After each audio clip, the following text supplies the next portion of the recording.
Kitab Suci Perjanjian Lama, Kitab 2 Tawari, bab 18. Ahab memerangi Ramot Gilead. Nabi Tuhan berhadapan dengan nabi-nabi palsu. Ketika Yosafat kaya dan sangat terhormat, ia menjadi besan Ahab. Beberapa tahun kemudian, pergilah ia kepada Ahab di Samaria. Ahab menyembelih banyak kambing domba dan lembu sapi untuk dia dan rombongannya, dan mengajaknya untuk menyerang Ramot Gilead. Berkatalah Ahab raja Israel kepada Yosafat raja Yehuda, "Maukah engkau pergi ke Ramot Gilead bersama-sama aku?" Jawabnya kepadanya, "Kita sama-sama, aku dan engkau, rakyatmu dan rakyatku. Aku akan bersama-sama engkau di dalam perang." Tetapi Yosafat berkata kepada raja Israel, "Baiklah, tanyakan dahulu firman Tuhan." Lalu raja Israel mengumpulkan para nabi, 400 orang banyaknya. Kemudian bertanyalah ia kepada mereka, "Apakah kami boleh pergi berperang melawan Ramot Gilead, atau aku membatalkannya?"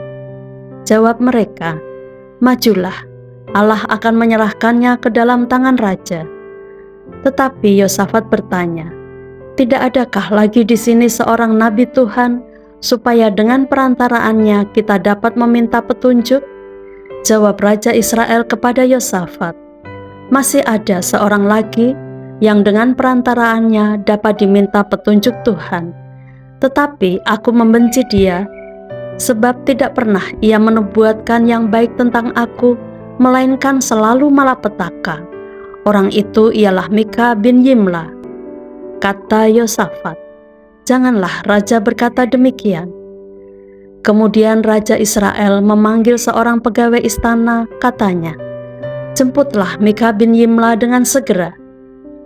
Sementara raja Israel dan Yosafat raja Yehuda duduk masing-masing di atas tahtanya dengan pakaian kebesaran di suatu tempat pengirikan di depan pintu gerbang Samaria, sedang semua nabi itu bernubuat di depan mereka. Maka Sedekia bin Kenaana membuat tanduk-tanduk besi, lalu berkata, "Beginilah firman Tuhan, dengan ini engkau akan menanduk Aram sampai engkau menghabiskan mereka." Juga semua nabi itu bernubuat demikian, katanya, "Majulah ke Ramot Gilead dan engkau akan beruntung. Tuhan akan menyerahkannya ke dalam tangan raja." Suruhan yang pergi memanggil Mika itu berkata kepadanya, "Ketahuilah, nabi-nabi itu sudah sepakat meramalkan yang baik bagi raja. Hendaklah engkau juga berbicara seperti salah seorang daripada mereka dan meramalkan yang baik." Tetapi Mika menjawab, "Demi Tuhan yang hidup, sesungguhnya apa yang akan difirmankan Allahku, itulah yang akan kukatakan." Setelah ia sampai kepada raja, bertanyalah raja kepadanya, "Mika, apakah kami boleh pergi berperang melawan Ramot Gilead, atau aku membatalkannya?" Jawabnya, "Majulah dan kamu akan beruntung, sebab mereka akan diserahkan ke dalam tanganmu." Tetapi raja berkata kepadanya, "Sampai berapa kali aku menyuruh engkau bersumpah, supaya engkau mengatakan kepadaku tidak lain dari kebenaran?" Lalu jawabnya, "Telah kulihat seluruh Israel bercerai-berai di gunung-gunung, seperti kambing domba yang tidak mempunyai gembala. Sebab itu Tuhan berfirman, mereka ini tidak mempunyai tuan. Baiklah, masing-masing pulang ke rumahnya dengan selamat." Kemudian raja Israel berkata kepada Yosafat, "Bukankah telah kukatakan kepadamu, tidak pernah ia menubuatkan yang baik tentang aku, melainkan hanya malapetaka?" Kata Mika, "Sebab itu dengarkanlah firman Tuhan. Aku telah melihat Tuhan sedang duduk di atas tahtanya, dan segenap tentara sorga berdiri di sebelah kanannya dan di sebelah kirinya. Dan Tuhan berfirman, siapakah yang akan membujuk Ahab raja Israel untuk maju berperang supaya ia tewas di Ramot Gilead?" Maka yang seorang berkata begini, yang lain berkata begitu. Kemudian tampillah suatu roh, lalu berdiri di hadapan Tuhan. Ia berkata, aku ini akan membujuknya." Tuhan bertanya kepadanya, "Dengan apa?" Jawabnya, "Aku akan keluar dan menjadi roh dusta dalam mulut semua nabinya." Ia berfirman, "Biarlah engkau membujuknya, dan engkau akan berhasil pula. Keluarlah dan perbuatlah demikian. Karena itu, sesungguhnya Tuhan telah menaruh roh dusta ke dalam mulut nabi-nabimu ini, sebab Tuhan telah menetapkan untuk menimpakan malapetaka kepadamu." Sesudah itu tampillah Sedekia bin Kenaana, ditamparnyalah pipi Mika serta berkata, "Bagaimana mungkin roh Tuhan pindah daripadaku untuk berbicara kepadamu?" Tetapi Mika menjawab, "Sesungguhnya engkau akan melihatnya pada hari engkau lari dari satu kamar ke kamar yang lain untuk menyembunyikan diri."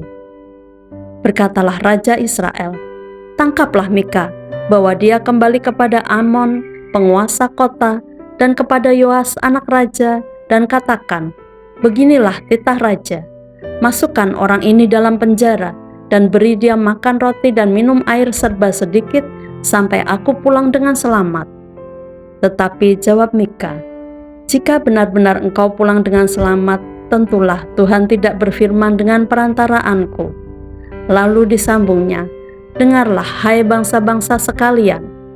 Sesudah itu majulah Raja Israel dengan Yosafat Raja Yehuda ke Ramot Gilead.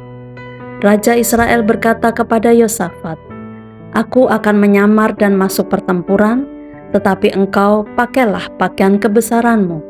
Lalu menyamarlah Raja Israel, kemudian mereka masuk ke pertempuran. Adapun Raja negeri Aram telah memberi perintah kepada para panglima pasukan keretanya demikian, "Janganlah kamu berperang melawan sembarang orang, melainkan melawan Raja Israel saja." Segera sesudah para panglima pasukan kereta itu melihat Yosafat, mereka berkata, "Itu Raja Israel." Lalu mereka mengepung dia untuk menyerang dia, tetapi Yosafat berteriak dan Tuhan menolongnya. Allah membujuk mereka pergi daripadanya. Segera sesudah para panglima pasukan kereta itu melihat bahwa dia bukanlah Raja Israel, maka undurlah mereka daripadanya. Tetapi seseorang menarik panahnya dan menembak dengan sembarangan saja dan mengenai Raja Israel di antara sambungan baju sirahnya. Kemudian ia berkata kepada pengemudi keretanya, "Putar, bawa aku keluar dari pertempuran, sebab aku sudah luka." Tetapi pertempuran itu bertambah seru pada hari itu, dan Raja Israel tetap berdiri di dalam kereta berhadapan dengan orang Aram itu sampai petang. Ia mati ketika matahari terbenam.